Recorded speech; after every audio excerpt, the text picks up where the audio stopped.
si largohet përqarja me mos muslimanë dhe si arrit uniteti mes nesh. Kjo është temë shumë e gjatë, por këtë temë do të më majt mas pak të një ders, ndoshta edhe më shumë. Mirë po, për mbledhës mundu me thonë që muslimanët pajtohen atëherë kur për bazë të tyre, të fesë të tyre marrin Kur'anin dhe Sunetin sipas kuptimit të gjeneratave të para. Kjo është ajo që i bashkon muslimanët. Nga se kjo është ajo që i ka bashku musliman në fillim.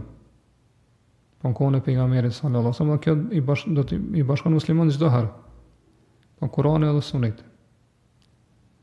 Mirë, po këtë Kurani dhe Sunet do të me kuptu që kanë kuptu gjeneratat e para, për që kanë kuptu sahabët, shokët e pejgamberit sallallahu alaihi wasallam, pra 3 gjeneratat e para që i ka lavdru pejgamberit sallallahu alaihi wasallam, që ka thonë njerëz më të mirë janë brezim, pastaj brezë që vjen pas tij, pastaj brezë që vjen pas tij. Po në këtë mënyrë kur kuptohet feja edhe praktikohet, kanë më bashku muslimanët.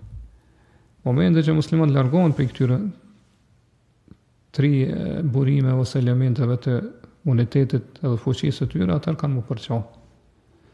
Allah subhanahu wa taala thotë wa'tasimu bihablillahi jami'an wa la tafarraqu. Të gjithë ju kapuni për litarin e Allahut dhe mos u përqani. Cili është litari i Allahut? Pra litari i Allahut është Kurani dhe Suneti. Po Allah na ka dhënë këtë formulë të bashkimit edhe të unifikimit muslimanëve. Po më ka për litarin e Allahut. Litari i Allahut që Allah ka zbritur njësër është libri i tij. Siç ka thonë pra, siç ka në hadith, disa thonë është hadithi i pejgamberit, disa thonë është fjala e Abdullah ibn Mas'udit, mirë po. Pra është si hadith i sakt. Po qoftë si fjala e tij apo fjala e pejgamberit, po ka thonë për nësëm ka mësën këtë hadith thuhet që ky Kur'an është litari i Allahut që Allahu ja ka zgjat njerëzve. Një pjesë në anë e tij është në dorën e Allahut, kurse ana tjetër është tek Allah ka lëshu ose ka zbritur njerëz. Që kush kapet për Kur'anin, nuk ka për litarin e Allahut. Edhe nuk ka mundësi që atë mund përçapës. Mirë po, domthon kur muslimanët i dhajnë përparësi mendimeve të njerëzve, opinioneve të njerëzve, mendimeve të hoxhës ose dietarit të tij ose shkojmë te sektët, po mendimet e shehit ose prisit fetar, ose disa i dhajnë përparësi mendjes para argumenteve fetare, para shpalljes, disa i dhajnë përparësi domethënë disa filozofive ndryshme, po që është filozofisë greke para shpalljes, siç kanë orë të disa sekte, disa i dhajnë përparësi misticizmit para shpalljes. Atëherë këtu nuk ka mundësi më bashkë, këtu ka me pas përqamje. Po që është ka thonë Imam Ali, Allah më shëroft, nuk ka mundësi me përmisu fundin e këtij ummeti veç se ajo që ka përmisu fillimin e tij.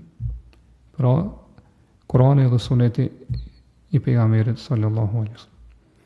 Edhe këto e kem subhanallahu musliman këto e lexojnë çdo rekat namaz. Allah thot ihdinas siratal mustaqim. Na uzo në rrugën e drejtë. Kështu ne i lutem Allahut. Cila është rruga e drejtë? Po e tham deri tash edhe ka argumente shumë që rruga e drejtë është Kurani dhe Suneti. Mirë po Allah nuk po mjafton, nuk po ndalet me kaq, po siratal ladina an'amta alehim, rrugën e atyre që i ke begatuar me të mirët e tua. Kush e ndan se që Allah i ka begatuar me të mirët e tij? Ka ajete tjetër që thot Allah, ata janë pejgamberët sinqertë si dikun shahidat edhe të devotshmit.